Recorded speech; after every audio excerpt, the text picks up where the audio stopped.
by the word of the Lord. And for we walk by faith and not by sight. Not as the world does. The world walks, see it, it couldn't be happening. But we are in the spiritual realm. We're not working in the natural realm. We're working in the spiritual realm. Hallelujah, Jesus. And when they got back in the boat, immediately Jesus reached his hand and called him. You have little faith, he said to him. That's what he said to Peter. Why did you doubt?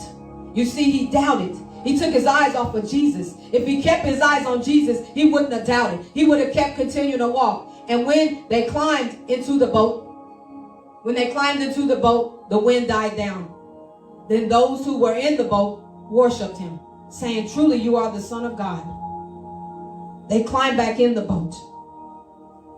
He even put him back in the boat to safety. Yes. Notice that. He questioned him and asked him, was that him on the water? He said, if that's you, I want to come out to you. He said, come on. Jesus did to Peter. And when he walked out there to him, when he began to walk out there to him, he took his eyes off of Jesus. I want you to just visualize that. Because that's what we do a lot. He'll tell us that, I got something for you to do. If that's you, God telling me to do that dream or that vision or whatever you're asking me to do, make it clear to me. And then when he makes it clear, we begin to walk. We step out of the boat. But then we take our eyes off of Jesus right away.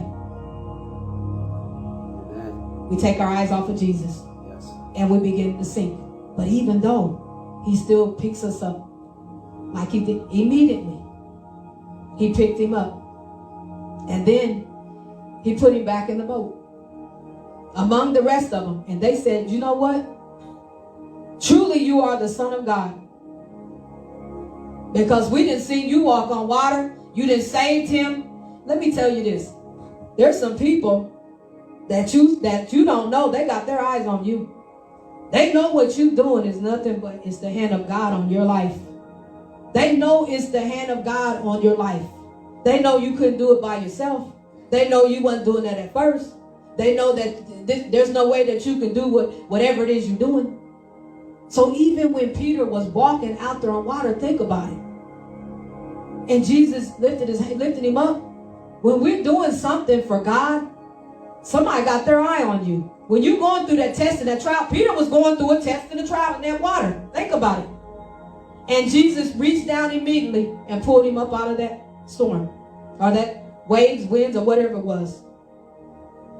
There's somebody with their eyes on you, seeing how you're going to get through that storm.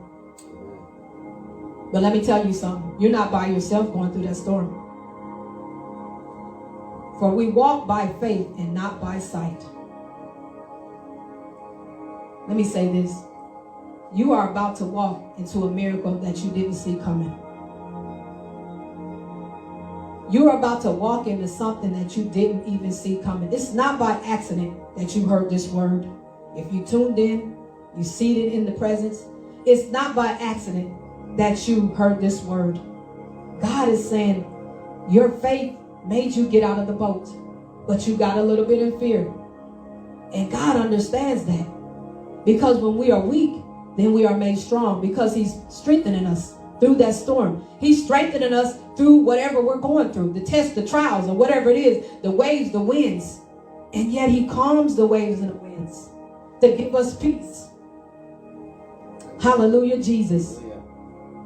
So God is saying, even just the size of a mustard seed that you got out of the boat, that you're even trying to do what I called you to do. You're trying. I see you're trying. I see what you're doing. God sees what you're doing. He got his eyes up on you. He knows what you're doing. He sees it. You've set yourself up for a miracle, for a blessing. When praises go up, blessings come down.